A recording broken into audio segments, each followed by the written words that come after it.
Halo guys, dimanapun kalian berada, jumpa lagi dengan gua Indra di channel Mini Family. Oke teman-teman, apa kabarnya? Semoga semua sehat-sehat ya teman-teman. Teman-teman, di video kali ini gue mau update perkembangan tentang ankylosing spondylitis yang gue alamin.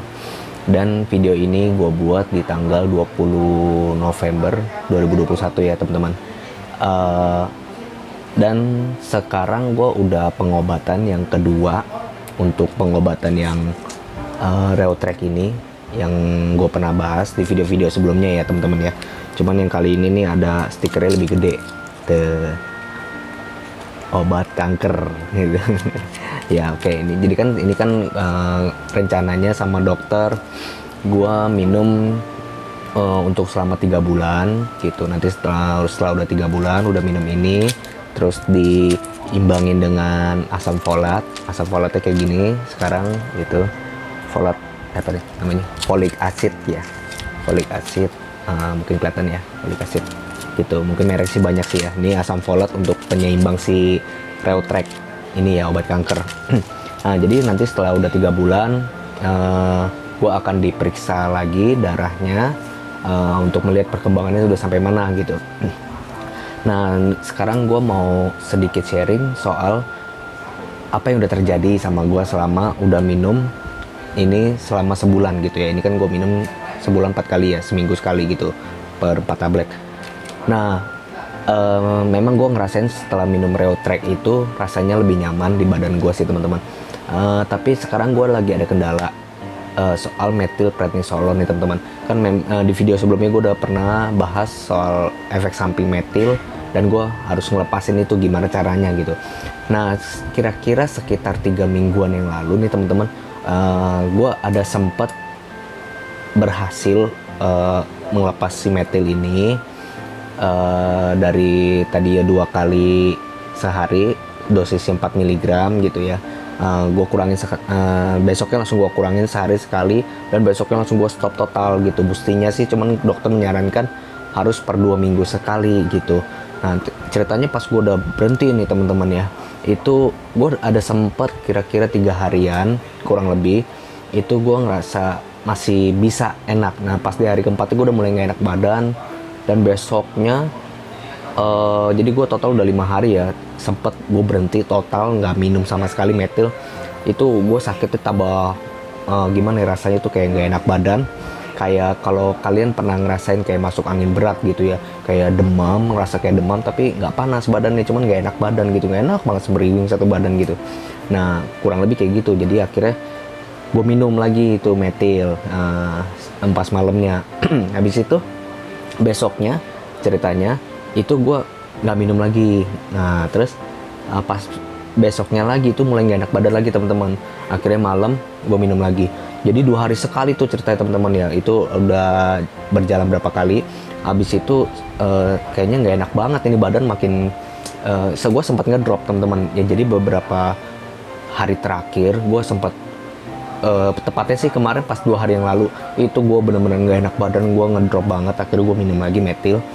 Nah, habis itu setelah itu gue akhirnya kontrol lagi nih waktunya ke dokter teman-teman ceritanya. Nah, gue konsultasiin ke dokter, dok jadi saya begini loh, gini nih. Nah, terus memang dokter bilang itu bisa berbahaya. Jadi teman-teman kalau lagi ada yang mengonsumsi metil ya, apalagi yang udah berjalan jangka panjang, kalau kayak gue udah minum metil kurang lebih udah setahun sih udah ada lah, setahun lebih gitu, entah tahun berapa cuman gue nggak ingat gitu, tapi emang udah lama banget ya, itu cukup lama gitu. Nah, nggak bisa langsung berhenti begitu aja teman-teman ya. Teman-teman harus ingat kalau kalian lagi minum metil, lagi konsumsi metil, nggak bisa langsung berhenti begitu aja gitu, stop, karena katanya berbahaya. Berbahaya mungkin yang bisa gue kasih tahu ke teman-teman, alasannya mirip kayak gini, sederhananya gini teman-teman. Kayak waktu kita mungkin kalau teman-teman yang suka ngopi ya, mungkin kalau yang suka ngopi mungkin ngerti. Jadi kayak ibarat kita kalau udah kecanduan ngopi gitu teman-teman, biasanya sehari 2 kali misalnya nih, sehari 2 kali, pagi apa sore gitu kan, 2 kali. Nah, terus besoknya kita stop ngopi sama sekali, atau mungkin cuma sekali doang gitu. Nah, itu pasti yang dirasakan itu akan sakit pala gitu, pala sakit gitu. Kalau mungkin ya kalau yang ngopi mungkin ngerti nih, soalnya kan memang kan kita udah terbiasa tubuh kita mendapatkan zat-zat kafein gitu ya. Nah ketika zat kafein ini tiba-tiba nggak didapetin lagi sama tubuh, ya dia akan ada reaksi gitu. Kurang lebih metil seperti itu. Kalau kita langsung stop begitu aja, itu reaksinya cuma lebih parah ya daripada yang cuma sekedar ngopi ya gitu. Kalau ngopi mungkin langsung berhenti ya sakit kepala, jangan kan berhenti, mungkin ngurangin aja udah nggak enak gitu ya kan. Nah jadi mesti pelan-pelan memang. Jadi memang metodenya tadinya kan gue minum metil itu dalam sehari 2 kali, tapi dosisnya 8 mg, 8 mg. Dan yang anjuran dokternya itu gue harus mengurangi ketika gue ngurangin hari ini nih, misalnya tadi 2 kali, tetap 2 kali, tapi dikurangin ya salah satunya jadi 8 sama 4 gitu ya, 8 sama 4. Nah setelah udah berjalanin selama 2 minggu, minimal 2 minggu, itu baru bisa gue kurangin lagi yang ini 4, terus ini 4 gitu. Nah setelah udah 2 minggu lagi nanti baru kita bisa kurangin lagi sekali, tapi 4 mg doang. Nah terus kalau kata dokter sih untuk ukuran metil 4 mg ini udah paling rendah, itu rendah banget kok gitu katanya. Nah, jadi nggak bisa langsung berhenti begitu aja gitu. Jadi tubuh harus menyesuaikan dulu. Ketika kebiasaan dapat zat-zat dari metil gitu ya, tiba-tiba langsung diberhentiin itu akan luar biasa gitu ya. Lumayan parah gitu. Nah oke. Nah, sekarang kan hari ini gue tadi karena udah jadwalnya nih, gue minum ini Reotrek. Biasa gue minum di hari Sabtu, terus asam folat setelah minum Reotrek ini sehari setelahnya, besoknya jadi gue minum asam folat ini gitu. Nah hari ini gue minum Reotrek, yang gue rasain itu efeknya memang ada rasa lebih nyaman, lebih gimana ya, lebih enak gitu ya, lebih gimana gitu, lebih enak. Tapi memang setelah gue tahu gitu, akhirnya gue minum lagi metil nih teman-teman, tapi sehari mungkin sekali, karena gue saking gue pengen berhentinya, gue terlalu nekat. Memang waktu dari 88 ini gue nekat banget, gue langsung turunin 4, terus paling jeda 2 hari gue langsung 4 lagi gitu, jadi 88 kan gue langsung turunin 8 sama 4. Nah terus 2 hari kemudian langsung gue 4 gitu. gue saking pengen berhenti gitu, gue terlalu nekat ya. Ternyata memang efeknya nggak baik gitu. Jadi soalnya kita akan sakitnya minta ampun, kayak orang mungkin apa ya, mungkin kalau istilahnya sakau kali gitu. Kalau jadi kalau kita biasa minum, nggak minum tuh langsung nggak enak gitu, sakit ini segala macam gitu teman-teman. Nah jadi sekarang konsumsi obat gua masih tetap kalau pagi gua ibuprofen untuk penahan nyeri. Ini ibuprofen yang gue minum itu 400 mg, itu kayaknya sih belum bisa dikurangin untuk dosisnya, karena gue pernah nyoba kurangin itu nggak mempan gitu ya. Kenapa? Soalnya nggak mempan ya, karena kalau ketika gue aktivitas itu rasanya aduh ngilunya minta ampun gitu. Jadi minimal harus 400 saja nih, kadang gue ngerasa nggak mempan juga teman-teman gitu. Nah terus habis ibuprofen gue biasanya selanjutnya gue minum kalsium gitu ya, kalsium 500 mg 2 kali sehari. Jadi gue jatah sehari itu 1000 mg untuk kalsium.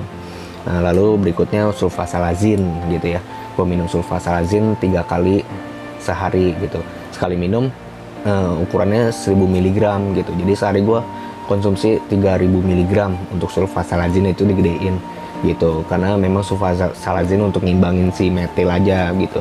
Tapi memang butuh proses, nggak bisa langsung cepat gitu. Untuk sulfasalazin juga habis udah sulfasalazin kira-kira jeda waktu gue baru minum apa nih, kalsium lagi gitu, udah 2 kali. Nah terus udah kira-kira udah masuk malam gitu ya, udah jam 6 ke atas gitu, gue baru minum ibuprofen dulu. Biasanya itu rasa udah kayak biasa, kalau udah masuk sore itu rasanya ngilu banget, sakit banget gitu. Nah habis itu baru gue tutup dengan si metilprednisolon ini 4 mg. Jadi biar gue ambil malam, soalnya biar gue bisa tidur, karena kalau udah ngilu nih, udah berasa keluar gitu ya sakitnya itu, mau tidur pun aja susah teman-teman. Jadi gimana gitu ya, jadi gue milih kenapa metil itu minumnya malam gitu teman-teman. Oke, mungkin itu aja update dari gua soal ankylosing spondylitis yang gua alamin teman-teman. Rencananya mungkin nanti video selanjutnya gua mau ngebahas tentang apa ya, ciri khas dari ankylosing spondylitis, rasanya tuh seperti apa ya, mungkin kayak ciri-cirinya lah gitu ya. Nah mungkin nanti gue akan bentuk dengan apa, gue kasih tahu dengan gambar gitu ya teman-teman ya. Mungkin ya udah teman-teman, jika kalian ada pertanyaan silahkan tulis di komentar. Terus jika kalian suka dengan video ini silahkan klik like, silahkan share ke teman-teman kalian, dan jangan lupa bantu channel Mini Family dengan klik subscribe di bawah agar channel Mini Family bisa terus berkembang dan berkembang lagi. Oke, sampai jumpa di video berikutnya. Bye bye. It's beautiful life. 난 너의 곁에 있을게.